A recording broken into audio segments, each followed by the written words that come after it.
చెయ్యాల మళ్ళీ అక్కడ మొన్న ప్రభుత్వమే బంజారా హిల్స్లో పెద్దమ్మ టెంపుల్ని అసలు ప్రాణ ప్రతిష్ఠ చేసిన విగ్రహాన్ని రాత్రికి రాత్రి నేర్పెడితే ఎవరు వచ్చారమ్మా, ఏ హిందూ వచ్చారు పాప, ఆ కాలనీ వాసులు మాలాంటి వాళ్ళము వెళ్ళి అక్కడ చేస్తే తప్ప అయ్యో అక్కడ నేను మాట్లాడినందుకే వాళ్ళందరూ మనోభావాలు దెబ్బతిని కొన్ని గొంతుకులు బాగా లేచినాయి. ఏవే అంట ఉసే అంట ఇన్ని మాట్లాడినటువంటి కల్చర్లెస్ బ్రూట్స్ అందరూ మాట్లాడారు. మరి నేను అడిగిన దానికి సమాధానం చెప్పండి.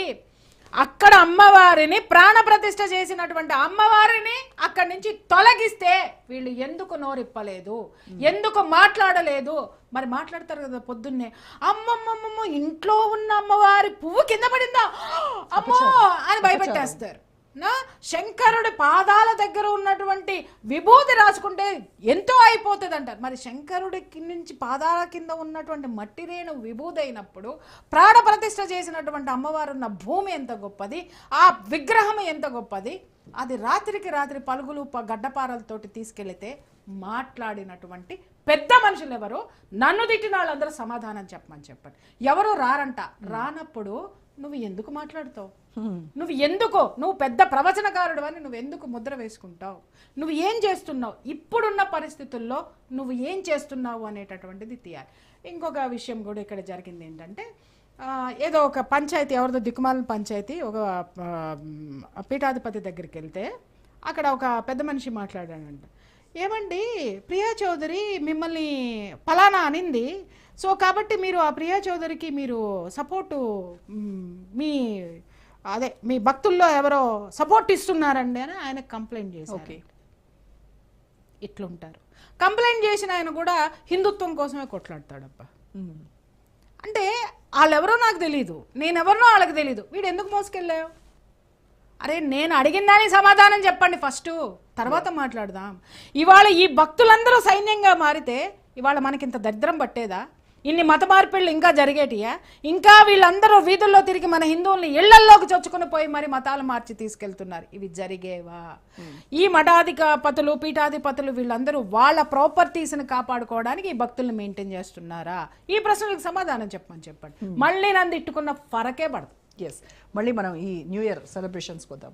అంటే ఒక ఆయన అడిగారు నన్ను, ఆ న్యూ ఇయర్స్ కూడా చెప్తున్నా, వీళ్ళు ఎందుకు చెప్పరు న్యూ ఇయర్ సెలబ్రేషన్ మనది కాదు, మన సంప్రదాయము అని కనుక వీళ్ళు చెబితే వీళ్ళు ఖచ్చితంగా ఇంట్లోకి వెళ్ళం. ఎప్పుడైనా సరే ఒకటి గుర్తుపెట్టుకోమ్మా, ఇది మన సంప్రదాయం కాదు అని వేరే సంప్రదాయం వైపు వెళ్ళే వాళ్ళని కనుక వెలివేసినట్టు మనం చూస్తాం. అవునా కాదా? ఏదైనా ఒక తప్పుడు పని చేస్తే అలా ఆ సంప్రదాయాల వైపు వెళ్ళే వాళ్ళందరినీ, చుట్టుపక్కల ఉన్న వాళ్ళందరినీ వెలివేసినట్టు చూడమను. వీళ్ళు క్రమక్రమంగా ఎందుకు మారరు?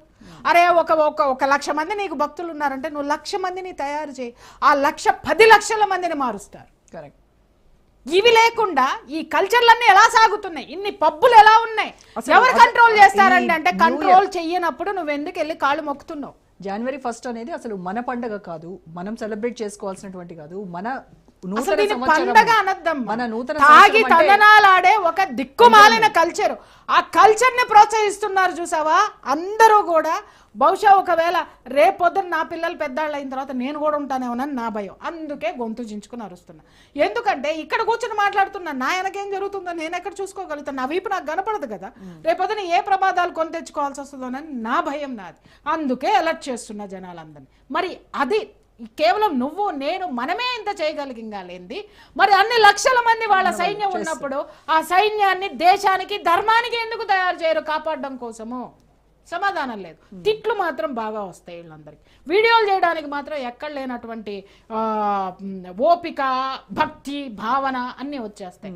ఒక అమ్మందంట, అసలు ఈ మా గురువుకి సంబంధించినటువంటి శిష్యులందరూ ఈమె ఇల్లు వెతుకుతున్నారు అని. ఎందుకమ్మా నాకు ఫోన్ చేస్తే నేను చెబుతాగా అడ్రస్. ఏం బిక్తావు నువ్వు? నన్ను ఏం చేస్తారు? కొడతారా? చంపుతారా? లేకపోతే మా ఎందుకన్నావు అని అంటారా? నేను అడిగిన ప్రశ్నలకు సమాధానం చెప్పి తర్వాత మాట్లాడండి. ఇప్పుడు మనది కాదు అని అంటున్నారు. January 1st మనం సెలబ్రేట్ చేసుకోవద్దు, న్యూ ఇయర్ మంది కాదు అని అంటాం. మరి రేపటి నుంచి మన క్యాలెండర్ మారుతుంది, అదే కదా మనం ఫాలో అయ్యేది. అమ్మా క్యాలెండర్కి నువ్వు తాగితనాలాడడానికి సంబంధం ఏముంది? క్యాలెండర్ మారింది, నువ్వు ఫాలో అవుతున్నావు. మరి ఉగాది నుంచి కూడా మనకి ఏ ఫుడ్ అయితే, ఏ అన్నం అయితే గింజలు తింటున్నావో అవి ఇంటికి వచ్చి రైతు జరుపుకునేటటువంటి ఏరువాక అంటారు. అది జరుపుకునేటటువంటి పండగ, అది ఉగాది. నీకు గుర్తుందో లేదో,